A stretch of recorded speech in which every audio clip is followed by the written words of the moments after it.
Hey everyone, welcome to Your Brain at Work. I am Dr. Cherise, your modern work coach and workplace strategist. I am here to make the connection between how you're operating at work, how you're functioning at work, and what's happening in your brain. Our brains are so incredibly dynamic that all of the things that it does is happening in the background, and we really have not started the conversation about how that impacts our workplace experiences. That's what this series is here to talk about.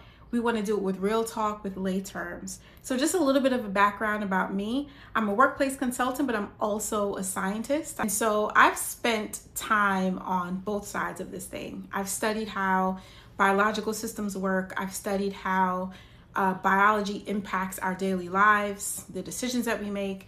I've also seen how corporate America has dedicated copious amounts of money, energy, and time really trying to change how people behave at work and even trying to change how customers behave.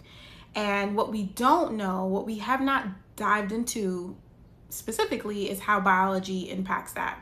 We tend to use the words and throw words around like psychological safety very often, triggered, nervous system regulation, thinking that they're just vibes. They're not vibes. They are biological processes happening in your body all the time, and they're running your workplace whether you know it or not, whether you believe it or not. This series is actually about closing the gap. We want to start at the foundation. We want to start with no jargon. We really want to break it down and see what's really happening, and then give you one thing per episode that you can do differently to help you understand it better. I'm here, super excited. I'm here to put language to the processes happening under your hood and how they affect your day-to-day. This impacts how you lead your teams. This impacts how you work. This impacts how you make decisions. And what's really important is that it impacts how you react to things, right?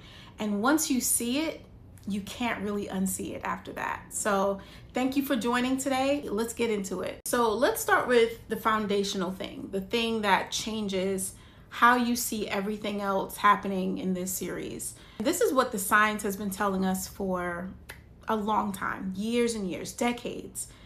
And this is the thing, the vast majority of human behavior, and this is any human, we're talking about between 90 and 95% of human behavior is not driven by conscious or rational thoughts. It's driven by automatic biological processes. And these processes you may not even be aware of. As a matter of fact, I'm pretty sure you're not aware of them. And so your nervous system is constantly running calculations, scanning for threats, shaping your emotional state all the time before you even have a chance to form a single conscious thought. And so you are not in the driver's seat as often as you think, and I'm not either. So this is really the crux of this issue, and we want to understand why this is. Your brain has one job. This job overrides everything. It overrides what you put on every day. It overrides your annual review. It overrides your quarterly goals, and that thing is survival. And so when we think about innovation, strategic thinking, belonging, all the other things, creativity, those things are secondary to your brain keeping you alive, secondary. And this is the part that is truly unbelievable to me, is that we're not being chased by predators anymore, right? There are no lions or tigers chasing us. And the physical threats that your ancestors faced years and years ago, they're no longer our reality. But our brains, the hardware was never updated. This is not Mac OS, okay? So the same threats that kept your grandparents alive on whatever continent they were on, that's the same brain that's running the threat assessments in your team meetings or your investor calls or your all hands or your boardroom or your firehouse, wherever you are. It's the same brain as hundreds of years ago. And so when your manager sends you a vague message on 4 p.m. on a Friday that just says, hey, let's connect on Monday, your nervous system actually clocks that.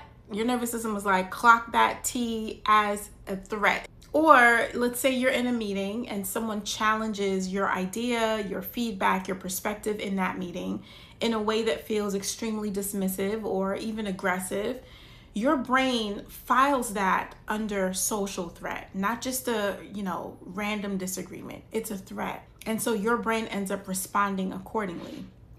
And so all of this that I'm talking about has a very serious biological cost. We normally call it stress. And what this really is your nervous system is working overtime, running those threat assessments always in the background all day long, especially when we're at work. And this is why we end up being exhausted. So this is not you being weak. There's nothing wrong with you, but our brains have been working in this same exact way for hundreds of years. It's a very old system. It's very effective. It's doing exactly what it was built to do, which is keep you alive. So now what? What do we do with this information? What is the action? What do I do? My brain is doing what it's supposed to do, but what do I do? All right. So every episode, I plan to leave you with one thing. I love frameworks, but I'm not going to give you a whole framework this time. No lists.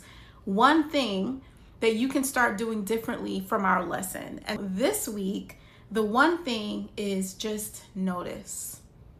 Just notice, just observe. The next time you have a reaction that surprises you, like maybe your chest gets tight or your jaw gets clenched or you get nervous or you start sweating or you go quiet when you were supposed to speak up, just say to yourself, wait a minute, that's my nervous system reacting, scanning for threats. Don't judge it. Don't analyze. Don't overanalyze. Don't spend 20 minutes overanalyzing it. But we want to bring awareness, because awareness is always the first move. You cannot work with a system that you cannot see or you don't know about. And so most of us have been running on this system for our entire careers, and no one really taught us how to make those connections. So that's what I'm here to do. In episode 2, I'm taking you on a tour of your brain. Not a fancy scientific one. It might have some science stuff in there, but more practical. And I want you to understand what part of your brain is doing what part of your brain is doing what at work. You're going to walk away from that episode looking at yourself differently, looking at your colleagues differently, potentially in a good way.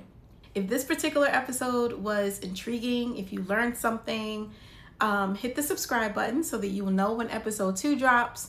And if you think someone else would benefit from it, send it along to them, because imagine what could change when the people around you understand how their brain is working too.